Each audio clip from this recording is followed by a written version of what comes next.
양귀비 이런 것들을 가끔 동네에서 보면 한두 그릇씩 몰래 재배를 했었어요. 그랬다가 아마 생명이 위급할 때에 이 양귀비를 사용을 했습니다. 제가 특별히 기억한 것은 초등학교 때 바로 위에 집 형님, 나보다 4살 위에 된 형님하고 소띠기로 갔다가 독사를 발견했어요. 근데 그걸 잡으려고 했는데 어떻게 주변에가 라면 봉지가 있어가지고 자기가 라면 봉지를 이렇게 벌리고 있을 테니까 나한테 뭐라고 그랬어요. 독사를. 얼마나 둘이 지혜 없었는지. 내가 몰고 그 형은 라면 봉지 잡고 있었는데 물어버려가지고 그 형님 죽으려다 살았어요. 그래가지고 그 아편을 이렇게 숟가락에다 촛불에 녹여서 그걸 요 손가락에다 놓는데 그 형님이 얼마나 소리를 크게 지르는지 나는 우리 집에서 간이 조마조마해가지고 내가 몰고 성주가 몰고 자기는 들고 진짜 그 양귀비가 만병통치약이나 봐요. 여러분, 성경에서의 만병통치는 뭘까요? 뭘 만병통치라고 그러세요? 어떤 걸까요? 사랑? 은혜? 구원? 믿음 아닙니까? 믿음 있잖아. 내 믿음대로 될지어다 그러듯이 창세기 15장 6절에 보면 아브라함이 하나님을 믿음에 이를 그의 뭐로 여겼다? 의로 여겼다. 하나님을 믿는 것으로 말미암아 그 사람을 의인이라고 칭했어요. 그래서 믿음 니꼬로는 곧 의다. 보통 사람들은 잘 이해가 안 갈 거예요. 믿음이 어떻게 의가 될 수 있습니까? 믿음이. 하박국 2장 4절에도 오직 의인은 믿음으로 말미암아 살리라. 또 마태복음 17장 20절에 너희 믿음이 겨자씨만 할지라도 이 산을 옮겨 바다에 던지고. 믿음 얘기잖아요. 믿음이 그야말로 육적이요 물리적인 능력이라고 이렇게 얘기합니다. 또 마가복음 9장 23절에 보면 예수님이 귀신 내쫓고 병자를 고치고 그 다음에 제자들이 우리는 왜 할 수 없습니까? 이런 거죠. 아버지가 자기 아들이 귀신 들렸는데 데리고 왔어요. 마치 예수님이 없을 때에 제자에게 귀신을 쫓아내달라고 했는데 기도를 했습니다. 별걸 다 해도 안 나왔어요. 예수님이 믿음이 없는 자들아. 예수님이 그렇게 얘기하잖아요. 그 아버지가 이제 예수님이 오니까 예수님께 간청을 합니다. 할 수 있거든 이렇게. 그때 예수님이 그러죠. 할 수 있거든요. 무슨 말이냐? 믿는 자에게는 능치 못할 일이 없느니라. 믿음 니꼬르 만사형통이에요. 만병통치. 그래서 믿음은 물리적 육적 능력만이 아니라 영적 능력이 곧 믿음이에요. 여러분, 오늘 본문은 너무 중요한 내용이에요. 정말 저는 설교를 하면서 아니 목사가 돼서 교회 다니신 분들을 보면 아주 가슴이 팍 막혀요. 믿음이 뭔 줄도 모르는 거예요.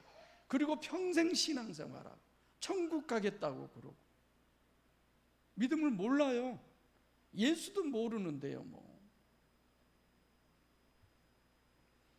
내일 강의 가서는 제가 이 본문 가지고 얘기 좀 하려고 그래요. 믿음이 뭔 줄을 알아야지. 거기는 목회하신 분도 있고 이제 목회하려고 공부하신 분들도 있어요. 여러분이 오늘 본문을 한번 봐보세요. 또 믿음은 이렇게 의인이다라고 하지만 믿음은 니꼬르 요한복음 1장 12절에 영접하는 자 곧 그 이름을 믿는 자들에게는 하나님의 자녀가 되는 권세를 주셨습니다. 믿음은 의인만이 아니라 구원이라는 거예요. 사도행전 16장 31절에 가로되 주 예수를 믿으라 그리하면 너와 내 집이 구원을 얻으리라. 요한복음 3장 16절 믿음이 곧 영생.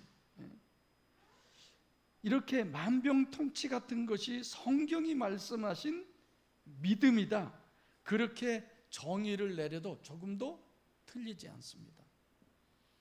그러니까 교회 다니는 사람들을 교회 다녀 이렇게 얘기하지만 사실 믿는 사람이야. 우리 어머니 늘 그러잖아요. 저 누구네 엄마는 믿는다더라. 예수도 빼고 하나님도 다 빼고 믿는 사람들이 그러면 못 쓰지, 이런 얘기도 하죠. 그럼에도 불구하고 우리 그리스도인들에게 도대체 믿음이 뭐냐, 믿음에 대해서 물어보면 왜 그렇게 답이 많은지 몰라요. 답이 많으면 그거는 모르는 거지. 그래서 오늘 본문은 예수님께서 47절 시작이 뭐예요? 아멘 아멘부터 진실로 진실로 엄청 이건 강조하는 겁니다. 그래서 오늘 본문은 정말 중요한 거예요. 이런 믿음론을 정립한 신학, 믿음론이다 오늘 본문은. 그래서 예수님께서 기독 신앙에 있어서 본질적 문제인 믿음 신학의 근본적인 것을 직접 정립해 주는 것이 본문이에요. 지금 우리 박 집사님, 임 집사님 이렇게 안산에서 들어와서 함께 예배 드리지만 내가 이렇게 앰프가 잘 안 돼서 이거 뭐야, 오늘 너무 중요한 설교인데 이 식구들 안 들으면 어떻게 해? 내가 늘 마음속으로 기도해 왔어요. 우리 저 가족들은 영성 세미나 해보지도 않았잖아요. 제 설교 별로 들어보지도 않았잖아요. 오늘 같은 설교를 듣고 정말 신앙이, 믿음이, 하나님 믿는 게 뭔가를 바로 깨닫고 하나님 앞에 바로 서기를 원하는 그런 간절한 마음이었는데 왜 저게 말썽이야?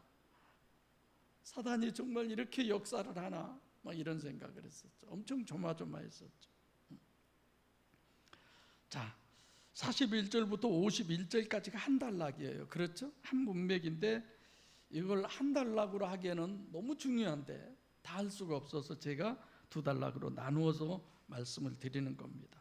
우선 예수님께서 포인트를 우리가 잘못 잡을까 봐서 47절의 시작이 진실로 진실로 너희에게 이르노니 믿는 자는 영생을 가졌다. 그래서 첫째 본문이 말씀하는 믿음이 무엇이냐고부터 우리에게 얘기를 하는 거죠. 진실로 진실로 너희에게 이르노니 나를 믿는 자는 이렇게 해야 오라요. 본문이. 근데 본문은 그냥 믿는 자예요. 호피스티온 이런 단어죠. 이게 성경적 믿음론의 근본을 지금 정립해 주신 본문이에요. 그래서 분별력에 있어서 뭐니 해도 항상 답이 하나까지여야 합니다. 그래서 믿음은 능력이다, 믿음은 의다, 믿음은 구원이다, 믿음은 영생이다, 믿음은 하나님의 아들이 되는 것이다. 다양하죠? 이렇게 알고 있으면 그건 잘못 아는 거예요. 그 믿음을 바로 알려면 딱 답이 하나가 될 때까지여야 합니다. 여러 개면 안 되는 거죠. 그래서 본문에서 예수님은 나를 믿는 자라고 그렇게 안 하시는 의도가 믿음을 바로 하나로 알게 하기 위해서, 우리에게 이해시키기 위해서 예수님이 그렇게 말씀하신 것이다, 그렇게 보는 거죠. 그래서 본문에서 믿음을 올바로 정립하는 데 있어서는 첫 번째로 성경이 계시하고 있는 여러 가지 믿음의 실제, 그 근본, 유일하게 하나, 이걸 오늘 우리에게 정립해 주는 거죠. 그리고 두 번째로는 믿음의 대상이 있습니다. 이거 굉장히 중요한 거예요. 믿음의 대상. 여러분, 이런 얘기 많이 들어보죠. 저 사람은 불교를 믿는다, 또는 석가모니를 믿는다. 근데 그 말이 진짜 맞냐 이거예요. 그래서 황미숙 집사님에게 제가 전화를 해봤어요. 불교를 믿는다, 석가모니를 믿는다, 이런 말이 과연 옳으냐. 그래서 이제 대호각성이니 이런 얘기를 해줘서 참고가 됐습니다만은, 불교는 석가모니를 믿거나 불교를 믿는 게 불교가 아니에요. 불교는 스스로가 깨달아서 성불하는 겁니다. 스스로가 부처가 되는 거예요. 자기가 깨우침이고 자기 수련이고, 그렇지 믿음의 대상이 있는 게 아니에요. 성경이 계시하는 믿음의 문제는 대상이 정확해야 합니다. 유일신이어야 돼요. 이것이 근본적으로 정립이 안 돼 있으니까 예수 피를 믿는다든지 십자가의 사건을 믿는다든지 이건 너무 잘못된 거죠. 그런 것은 기독신앙의 믿음이 전혀 아닙니다. 이런 점만 명확하게 아셔도 우리의 믿음은 오직 유일신 신앙에만 있게 되는 거죠. 이런 믿음이 정확하게 되지 않으니까 우리 목사님이 이렇게 말씀하셨어. 아주 목사님 말씀이 성경은 비교도 안 될 만큼 권위가 있고 힘이 있고 자신들을 움직이고, 이건 잘못된 거잖아요. 그건 교회도 아니죠. 그럼 왜 이런 믿음이 올바로 정립되지 못했느냐? 지난주부터 이렇게 설교해 오면 구약에서부터 정립이 안 돼서 그래요. 바로 알았어야 되는데. 구약의 제일 먼저 첫째는 뭐예요? 유일신의 존재성을 믿게 하기 위해서잖아요. 그래서 출애굽할 때도 항상 어떤 역사를 할 때도 그렇게 얘기하잖아요. 이를 인해서 너희가 나를 누구인 줄 알리라? 여호와인 줄 알리라. 주는 놔두세요. 교회가 좀 살아있는 것 같잖아요. 1년 후에는 더 그럴 거고. 그 전에 제가 총각으로 가서 설교를 하는데 집사님들이 그렇게 내 설교가 은혜가 됐나 봐요. 아들이 와가지고 강단에 올라와서 막 바지를 잡고 잡아다니고 너무 난감한 거야. 내가 이거 어떻게 해야 될지 몰라서. 그래서 그걸 안고 이제 설교를 하는데 얘가 막 뺨도 건들고 막 귀때기. 그래도 그 엄마가 안 나와.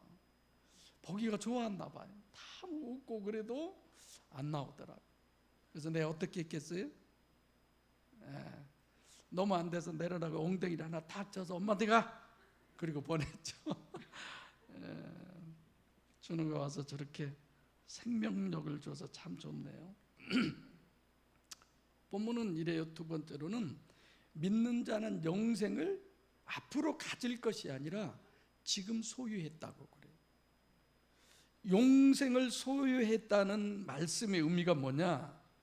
영생을 본래는 소유하지 않았다는 얘기잖아요.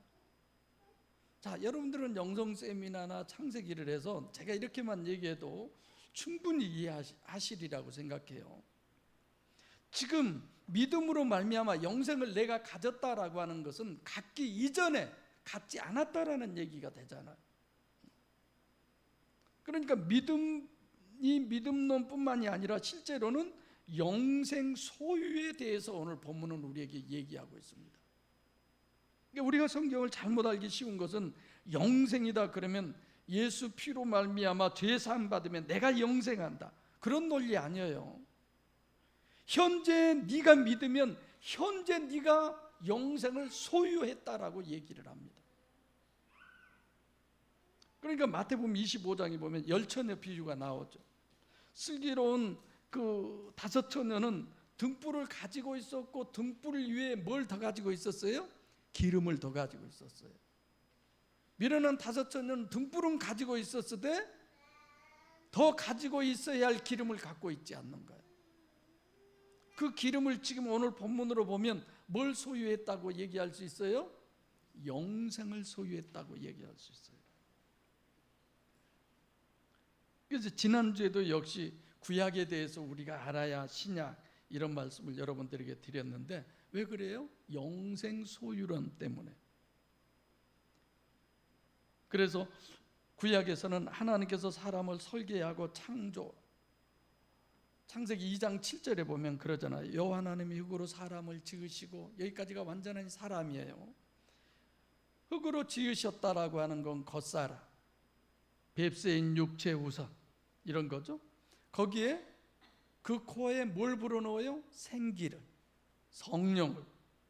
그래서 속사람, 황새인 영, 제가 이렇게 여러분들에게 설명해 주었습니다. 그래서 하나님이 처음 창조할 때 사람, 육체의 영생을 갖고 있지 않는 사람의 하나고, 그 다음에는 영생을 소유하고 있는 사람의 하나고, 이렇게 둘을 얘기할 수 있는 거죠. 저를 조금 더 가까이 영상해 줬으면 좋겠네요. 그래서 사실 영적인 속사람은 어떤 사람이냐? 이 두 사람을 다 가지고 있는 사람이에요. 그래서 여호와 하나님이 그로 사람을 지으셨는데 거기까지. 그 다음에 영정 세미나 때 다 정립해 드렸지만 이중체로 흙으로 사람을 지으신 다음에 생명을 그 코에 불어넣으신 그 생명이 결국은 영생. 이건 원래 사람이 가지고 있는 거예요? 가지고 있지 않는 거예요? 가지고 있지 않는 거예요. 그래서 그 영생을, 생명을 주신 것이다. 그러면 그 사람이 산 것이다. 영생을 소유한 사람이 됐다, 이런 거죠. 자, 이런 거예요. 자, 창세기 3장에 보면 6절에 아담과 하와가 결국은 선악과를 따 먹었죠. 그래서 결국은 영생을 상실했어요. 그리고 나서 그들이 이제 3장 마지막에 가서는 다시 생명과를 따 먹으려고 그들이 갔을 때 화염금과 그룹들로 말미암아 막잖아요. 그 생명과가 곧 영생이 되는 거죠. 그러니까 여러분들과 저도 늘 육적인 사람과 영적인 사람, 겉사람과 속사람, 이 둘이 결합된 것이 사람인데, 영생을 처음에는 가지고 있는 게 아니에요. 창조하실 때 영생을 하나님이 별도로 주셨어요. 그 별도로 주신 영생을 우리가 가져야 합니다. 이거부터 먼저 우리가 알고 계셔야 돼요. 원래 가지고 있는 게 아니에요. 별도로 주신 거예요. 그 별도로 주신 것을 우리가 가져야죠. 설교할 때마다 늘 저는 기도할 때도 그랬지만 긴장을 해요. 내가 왜 설교를 해야 되지? 나는 왜 설교를 하고 여러분들은 왜 설교를 들어야 되지? 이게 왜 계속 반복이 돼야 돼요? 영생을 소유해야 하니까. 할렐루야. 그거 아니면 아무 의미 없어요.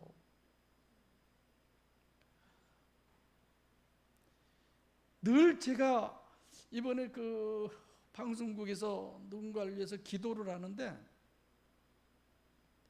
그 목사님 제가 잘 아는 목사님인데 직장 문제, 뭐 환자들 문제 여러 가지 기도를 하는데 계속 제 속에서 그게 아니잖아.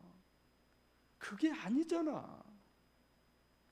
그런 건 삼신 할머니도 들어줄 수 있는 거야. 그리고 그것이 목적이어서 예수 믿습니까? 그런 거 아니잖아요. 너무 안타깝죠.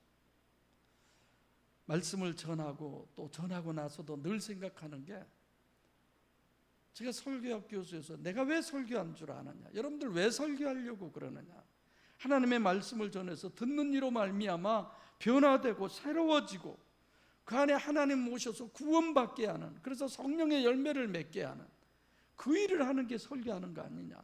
그게 안 된다면 설교 안 해야지. 그게 안 된다면 예배 드리지 말아야지. 교회 오지 말고 본인이 고민하고 생각해 봐야지. 내가 1년 다녀도 10년 다녀도 평생 이 모양이면 내가 교회 다녀서 뭐해? 정말 이런 고민해 봐야죠. 자, 생명과를 소유하는, 생명과를 먹는 이 부분을 잠깐 말씀드리면 49절 50절인데 48절에 예수님이 그러잖아요. 내가 생명의 떡이다. 49절에 너희 조상들은 광야에서 만나를 먹었어도 죽었거니와 이는 하늘로서 내려온 떡이니 사람으로 하여금 먹고 죽지 않게 한다. 여러분, 하늘에서 내려온 것이어야 된다는 겁니다. 그러면 만나는 하늘에서 내려오지 않았나요? 하나님이 직접 주셔야 된다는 말인데, 떡 중에 하나님이 직접 주시지 않는 떡이 있을까요? 없을까요? 자, 우리가 주기도문에서 주님이 말씀하신 일용할 양식, 우리가 농사 짓고 가축을 기리고 그래서 얻는 양식이에요. 본문에서 얘기하는 것은 생명과가 그건 아니고, 생명과는 조건이 있는데 분명히 뭐냐? 하나님이 직접 주시는 것이어야 된다는 거예요. 사람이 어떻게 해서 할 수 있는 게 아닙니다. 하나님이 주시는 것을 우리는 받아야 돼요. 내게 있는 것으로 그러는 건 아니에요.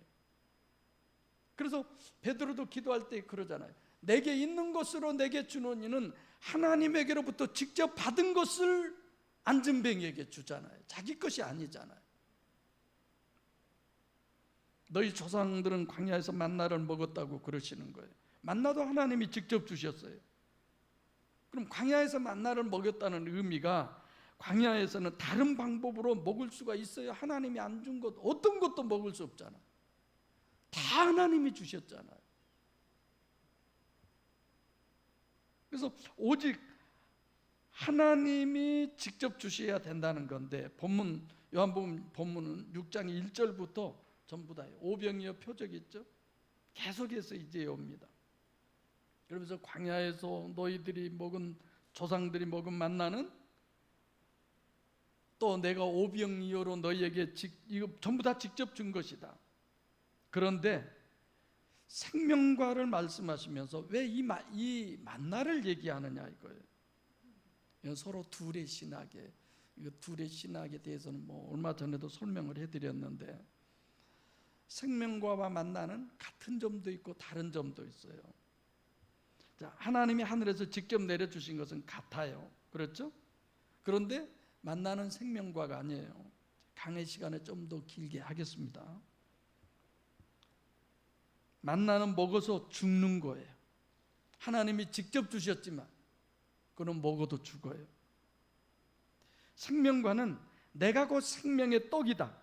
주님이 주님 자신을 표현하는 생명과는 먹고 죽지 않는다고 그러잖아요. 이 시간도 이 말씀을 통해서 먹고 죽지 않는 그 생명과를 먹으시기 바랍니다. 하늘로부터 내려온 떡이 여러분 안에 임하시기를 바랍니다. 성찬식이잖아요. 그래서 하나님이 직접 주신 것으로 국한시켜 놓고 하나님이 직접 주시는 것도 만나하고 생명과가 있다. 이 둘을 비교해서 우리에게 설명해 주는 거예요. 우리는 만나를 위해서 엄청 열심히 노력하고 힘쓰고 애쓰고 그러죠? 만나는 먹고 먹어서 죽는 것이고 생명과는 영생을 소유하는 것이니까 영생한다는 것이다라고 얘기합니다. 왜 이런 걸 대비해서 이렇게 설명을 하느냐? 우리가 관념으로 생각해 버리기 때문에 그래요. 여러분, 만나나 오병이어는 표적 이런 건 다 우리가 잘 알잖아요. 그걸 통해서 생명과, 보이지 않는 생명과 하늘로부터 내려온 떡을 우리에게 설명해 주는 거예요. 그러니까 자꾸 이렇게 하는 것은 신앙이 관념이 되니까 그래요. 여러분, 지금 여러분들과 저도 그러잖아요. 여기 하나님 계십니까? 안 계십니까? 다 계신다고 그래요. 근데 그게 정말 실제세요, 여러분? 그게 얼마만큼 실제세요?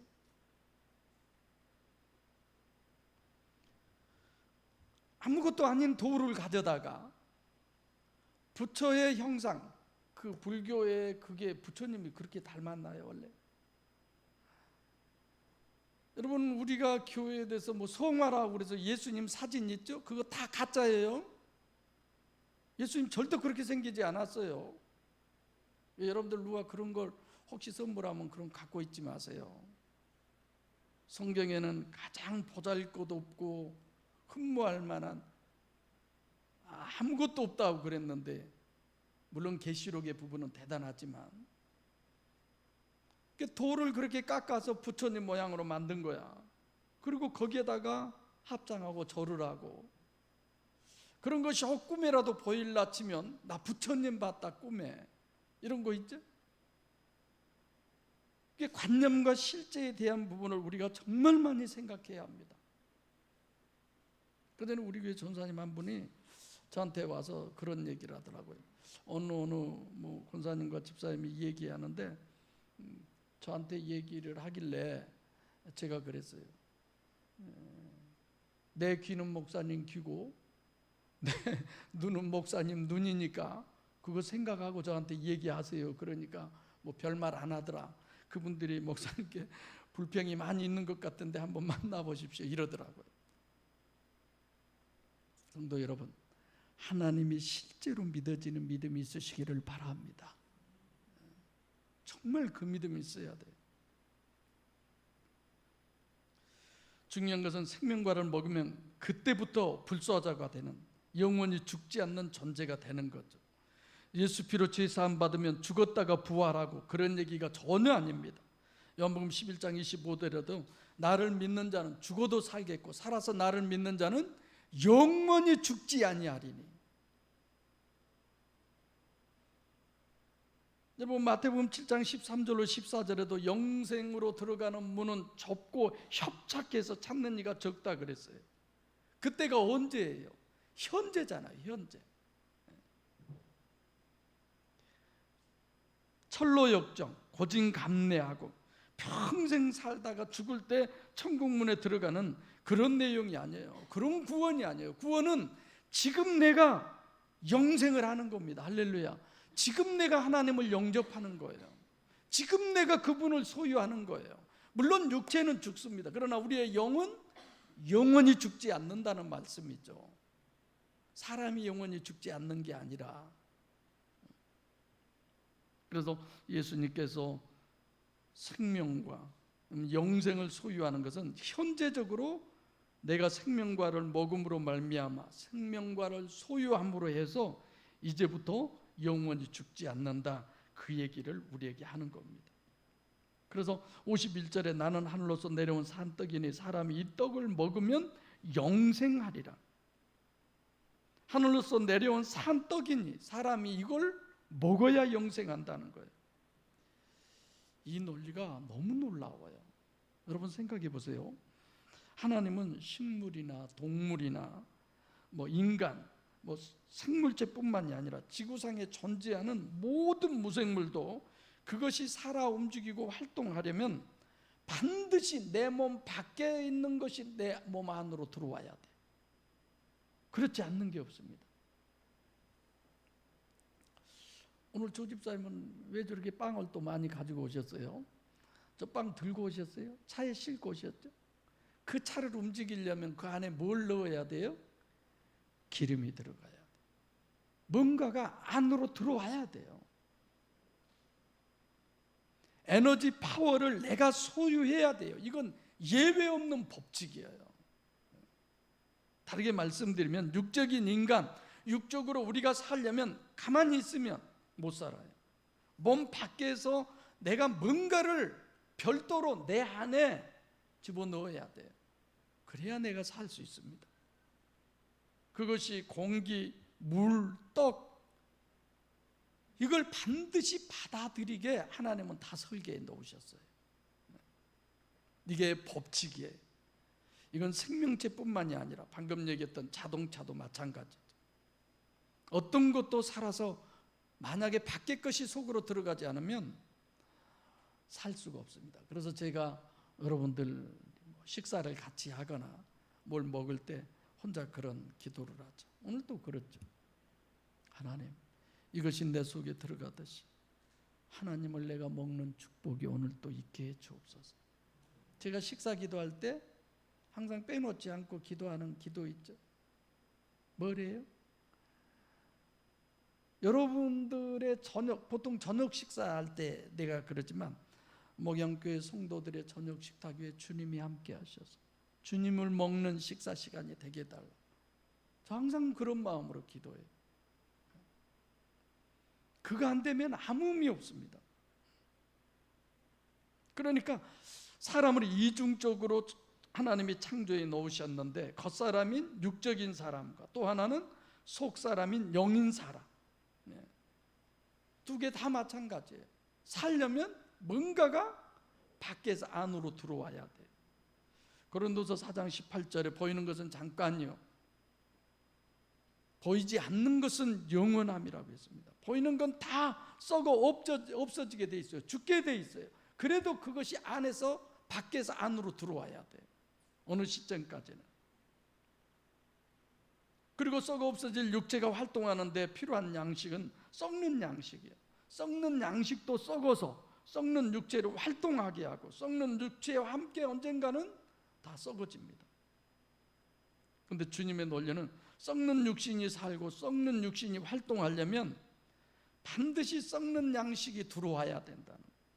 먹어야 된다는 거예요. 그걸 41절부터 51절까지는 만나로 얘기를 하는 거예요. 그리고 보이는 것은 잠깐이다.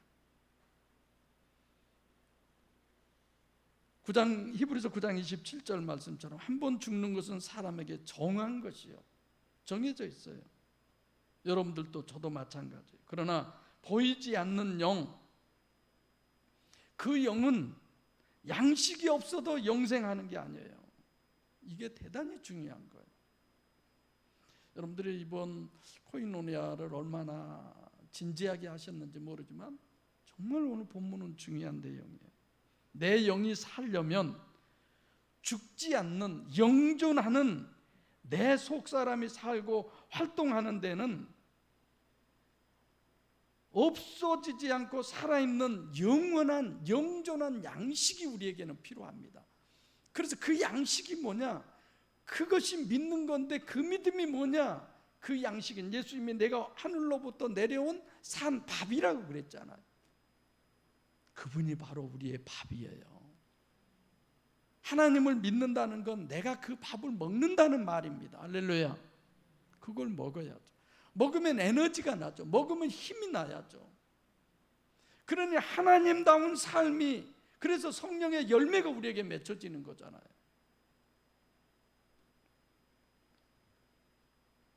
영생하는 별도로 있는 양식을 내가 먹지 않으면 내 영은 실제로 죽어 있는 거예요. 내 영이 살려면 하늘로부터 내려온 산떡이라고 했지만 밥, 그걸 우리가 먹어야 되는 거예요. 이거 우리는 너무 잘 알고 있잖아요. 그래서 여러분에게 제가 늘 관심 있는 것은 그것뿐이에요. 영의 양식을 먹어야 돼요. 영의 양식을 안 먹고 자기는 산 것처럼 생각하는, 이거는 착각이죠. 내 안에 영은 영존해요. 영존하지 않는다는 얘기는 아니에요.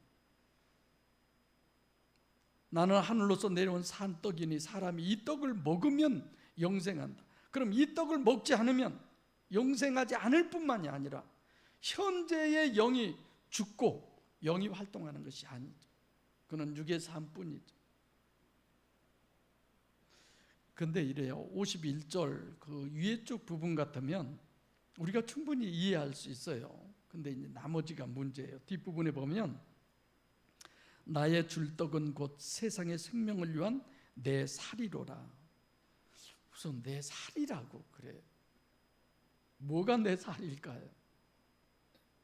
지금까지 내가 하늘로서 내려온 뭐 생명의 떡이다 그래 놓고 갑자기 내 살이라고 그러시는 거예요.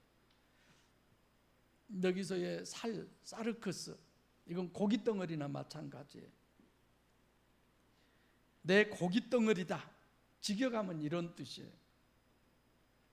근데 이 사르크스는 첫째 48절에 보면 내가 곧 생명의 떡이다. 생명의 떡을 지금 뭘로 바꾼 거예요? 내 살로 바꾼 거예요. 마치 내가 생명의 떡인데 내 중에서 이 살만 딱 띄어가지고 그런 얘기가 아니라 생명의 떡을 지금 살로 이렇게 바꾸어서 우리에게 설명을 한 겁니다. 그럼 문제는 내 살을 뭐라고 우리가 규명을 해야 되느냐? 뭐가 문제냐? 영생을 위한 생명과, 내가 지금 자꾸 오늘 본문 얘기를 하면서 창세기로 가죠. 선악과와 생명과, 그래서 생명과를 지금 자꾸 얘기하고 있는 거예요. 서로 연관지어서 얘기할 수 있는 부분이기 때문에 51절 하반부에 보면 나의 줄떡은 곧 세상의 생명을 위한 내 살이다. 아니, 세상의 생명을 위해 주는 살은 무슨 떡, 그냥 이런 거면 좋은데 그냥 썩는 양식이잖아요, 이건. 그래서 생명과가 세상의 생명을 위한 내 살이라고 그러는데 왜 세상의 생명을 준다고 말씀하시느냐? 육신으로 있을 때 어디에서 사와해라고 그러죠? 길에서 사와해라. 네가 살았을 때. 죽으면 안 돼. 죽어서 연옥에 가 있는데 후손들이 그냥 헌금을 많이 하니까, 동전을 거기에 넣으니까 똥땡그랑 소리를 듣고 그 영혼이 천당에 올라가고, 그런 성경이 없는 얘기예요. 있을 수 없는 얘기죠. 육신으로 있을 때 생명과를 먹어야 된다는 얘기를 우리에게 하시는 겁니다. 세상에 생명을 준다는 말씀은 영생을 얻으려면 죽고 나서 생명과를 먹어? 그런 건 안 돼. 육신으로 있는 이 세상에 있는 동안에 생명과를 먹어야 됩니다. 두 번째로는 세상의 생명이라는 것이라고 말씀하신 것은 이 땅에서 육신의 능력, 육신의 생명도 생명과를 먹어야 육신의 생명이 있다 이거예요. 자, 우리가 하나님을 내 안에 영접하지 않았으면 우리는 살았으나 실상은 죽은 자잖아요. 영은 죽었잖아요. 근데 내가 생명과를, 즉 하늘로서 내려온 떡을 먹었어요. 그럼 그 떡을 먹음으로 말미암아 에너지, 능력, 파워, 그것에 의해서 하나님적인 삶이 우리에게서 드러나는 거예요. 이게 능력이에요. 이게 살아있을 때에 그 능력이 우리에게 나타난다는 얘기입니다. 요한복음 4장에 보면 제자들은 썩는 양식만 생각해요. 그래서 제자들이 마을에 가서 먹을 걸 사왔는데 예수님이 나는 이미 먹었다고 그러니까 뭐야? 우리가 뭐 음식 사러 간 동안에 누가 와서 예수님에게 뭘 드렸나? 이렇게들 생각하잖아요. 그때 예수님이 내가 너에게 주는 생명과는 내가 십자가에 죽고 이런 어떤 너희들이 알지 못하는 떡을, 그래서 사르밧 과부와의 영혼 구원을 얘기하잖아.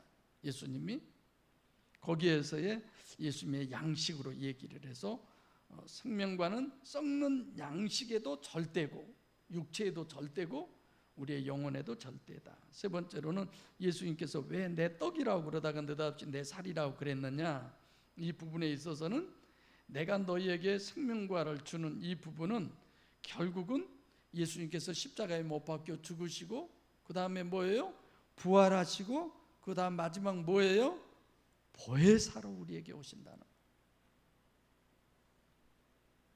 세상에 있을 때, 내가 살았을 때, 지금 이때에 하나님이 실제로 우리 안에 들어오시는 거예요.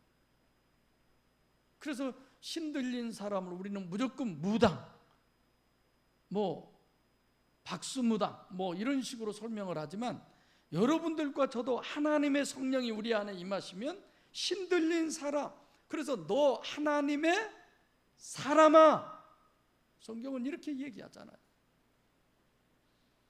목사돼서 하나님의 사람이 아니에요. 장로나 권사나 집사나 교회 다닌다고 해서 하나님의 사람이 아니라 그 안에 하나님의 계신 사람이 하나님의 사람이에요.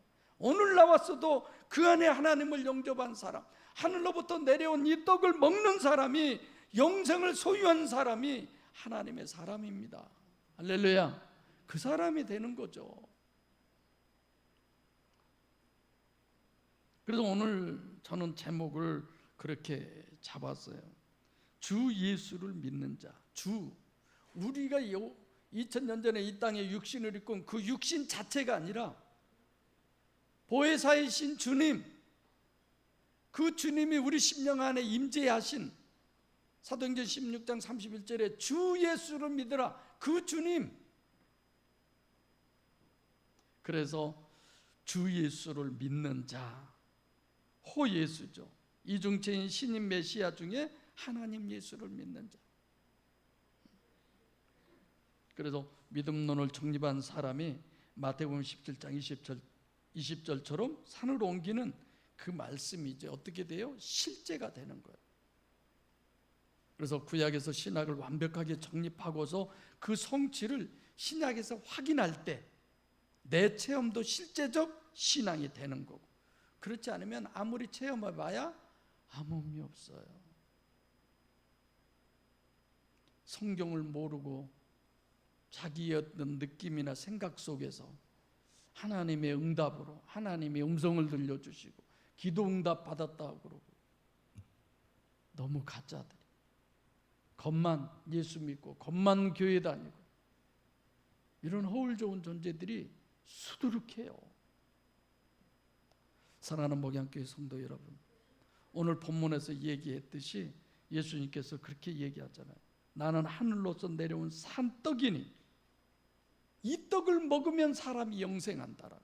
이 말씀이 실제 지금 이루어지시기를 간절히 원합니다.